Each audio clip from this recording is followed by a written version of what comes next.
Hey there, everybody. Got a little project today. I've got to replace the water pressure relief valve, the pressure relief valve on my water storage tank.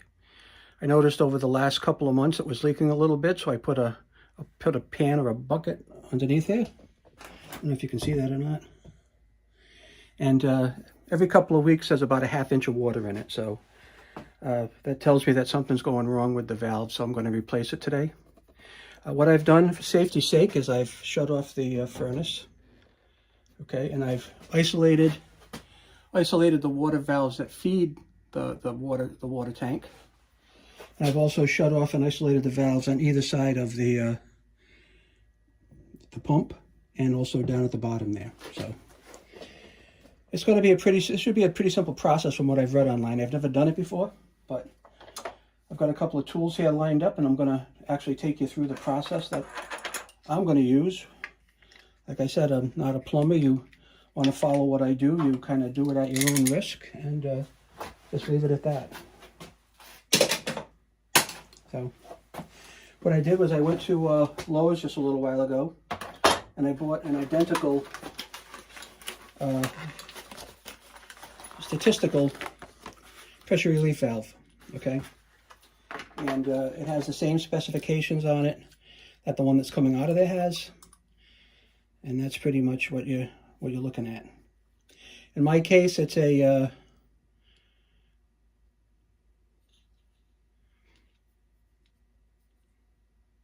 150 PSI by 210 degrees of temperature by 105,000 BTUs. That's how they're usually rated. So that was ended up being a Utilitech, even though the one I have in here is a watts that came with it. I believe this is this tank is about 8 years old, so all it does is store hot water. It does not make hot water. So one interesting thing that I'm going to do is I'm going to cut the existing pipe right here, okay? And the interesting thing about it, I have this really old saw, really old. And I'm going to take a look at some of the detail on it. And I'm going to tell you that this saw, the whole thing, was handmade by my grandfather back in the 1920s. So it's about 100 years old. I've never sharpened it. I've never done anything with it. But I partially cut through this pipe with it just to save a little bit of time. And I'm going to finish cutting the rest of it.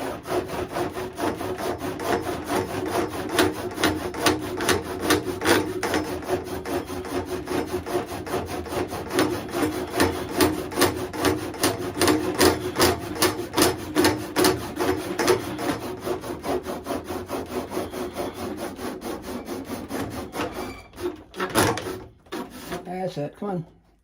Almost there.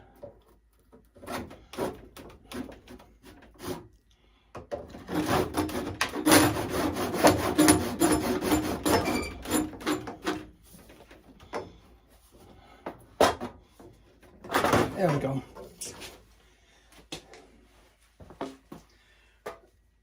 What we're going to do is we'll end up putting a coupler on here.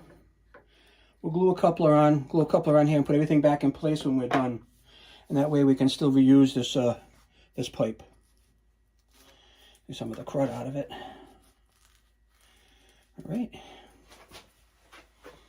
Put this over to one side. Get some of the crud out of here. There we are. Now I'm going to take this piece out, which is going to go into the new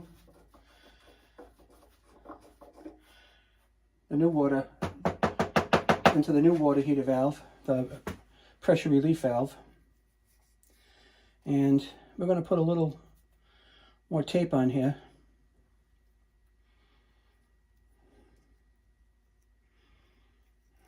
Take the old tape off, put some new tape on. That should be enough.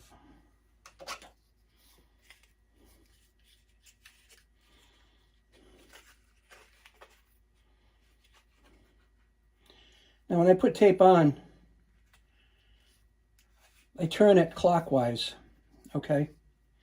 And the reason I turn it clockwise is when it goes into the valve, You don't want to take the tape out of anything. You want to leave the tape intact. So this is going to go in the direction of the turn. A couple of twists, I break it off right like that, okay? Put this over to one side for a minute. Now this should be pretty simple to take out. I've got no more water pressure against this. Okay, there's no pressure. I've got a little pipe wrench here. Put a little pipe wrench on it, and there we go. See how simple that is? I'll just take it out.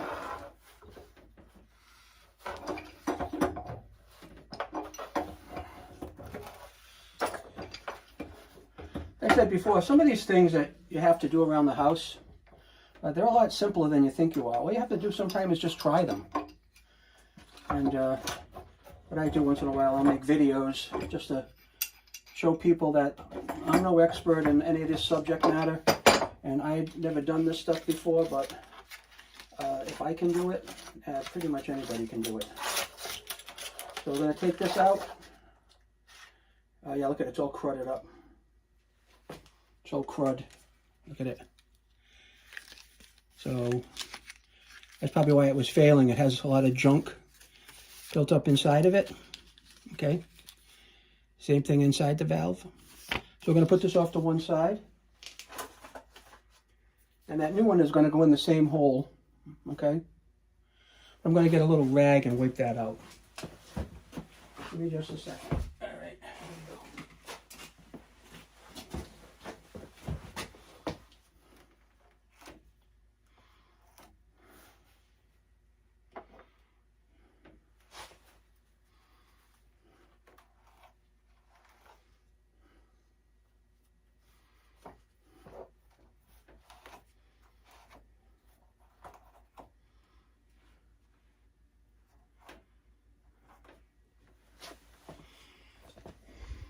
You see now down in that hole, the threads are nice and clean. And even though that this came with some kind of sealant on it, I'm going to put a couple of wraps more of this heavy blue plumber's tape, which seems to do a nice job. And just give it like 3 or 4 turns.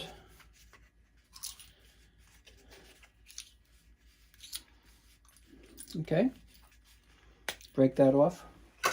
Now when you put plumber's tape on something, they recommend that you kind of dig it into the threads yourself with your fingers, okay? It's pretty simple to do. That's about as crazy as it gets. And then we're just going to put it back in the hole. And I guess before we do that, we should probably put this in. Right, this is the piece I took out. Just going to mate that back in there in those threads. Pretty simple.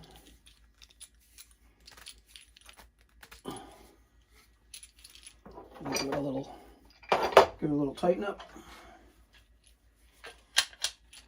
I don't know if you like doing little projects around the house, but I kind of like it just because, number one, it saves me a little bit of money, which isn't that big of a deal.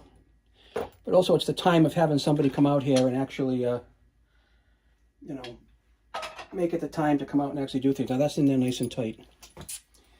Now at this point, now I want to put it back in here in the thread. We'll get this out of the way. That's going back in there nice and easy.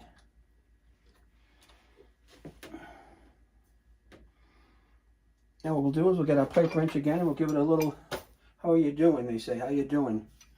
Got an online plumber I watch all the time. And he always goes, yeah, how you doing, mama? So we're going to give it a little, how do you do? I'm going to go around probably one more time, one more full rotation with this. And then I think that'll be the end of the project.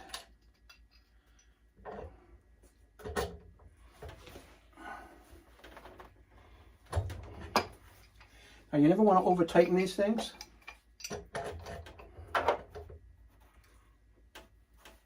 Because that's got some pipe sealant on it already and some extra thread. All right. We're going to bring it back right over where it was before. All right. Which was right about here. Let's see if we can match that up. Actually, just a little bit more, believe it or not. A little bit more.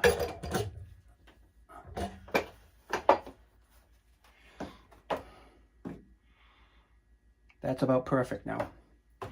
So at this point, I'm going to get a little piece of sandpaper real quick.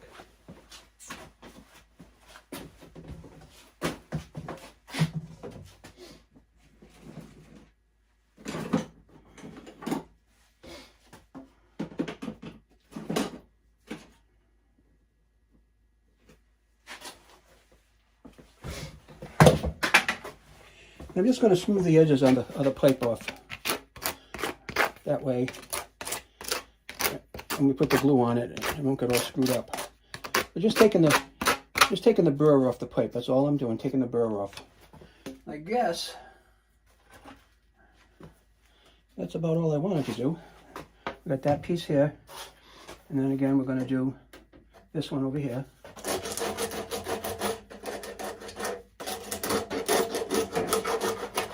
All right. Now I bought some glue, which I hated to do because it was $8 just for one little joint, but this is medium orange CPVC cement. We're going to make this nice and easy. With a couple of, this isn't going to be under a lot of pressure, so it's going to be pretty simple to do. We're going to just couple it, bang, put it together, and that's going to be it. I will have to open this because you can never open these without using a wrench. So, let me get my cloth under here in case I spill some glue. Because who wants glue on their water pipe, right?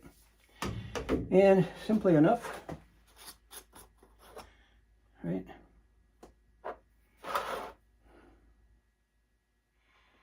I put a little glue on here. We're going to put a little glue in here. We're going to put a little glue in here.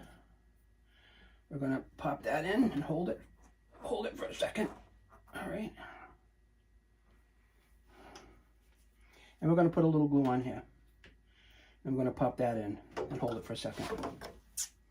Up and over. And there we go.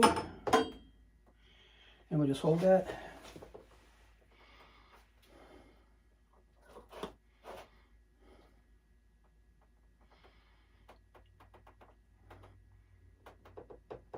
That should set up pretty quick.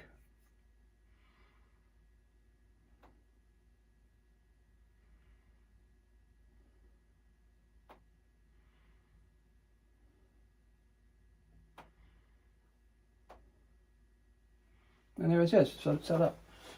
Tighten this back up. Put some of this stuff away. But next thing we should do now is we should actually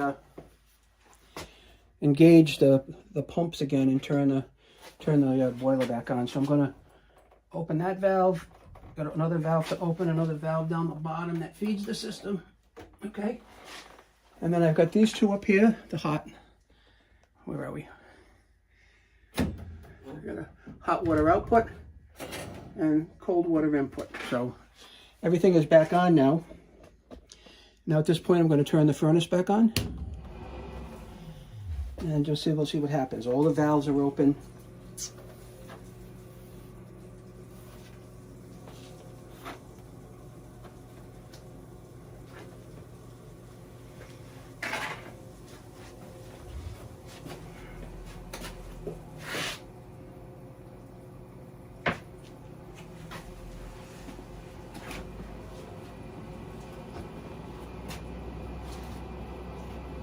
We're just waiting for any leaks.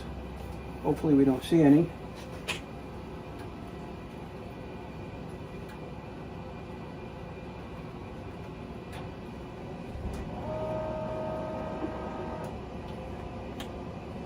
The pumps and stuff turning on.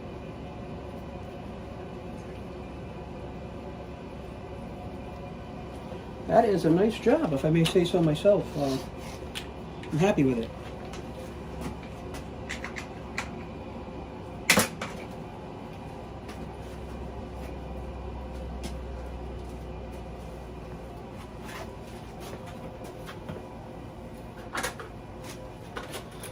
So again, this is the valve I put in.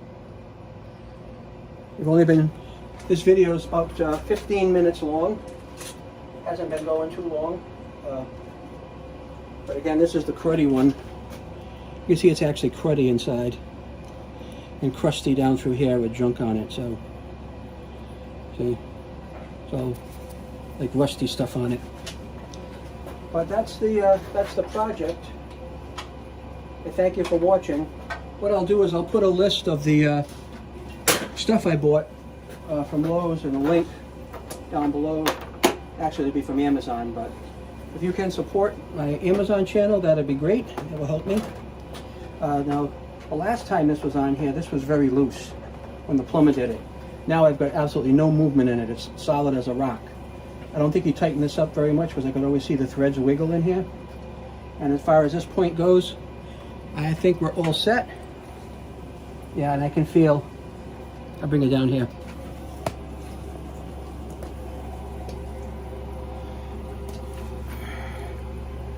I can feel the system making hot water. Right, this is what they call a boiler supply tank. This is a 50-gallon tank. All it does is hold hot water. And the hot water comes from a valve, an extra zone on the heating system. I've got a 4-zone heating system.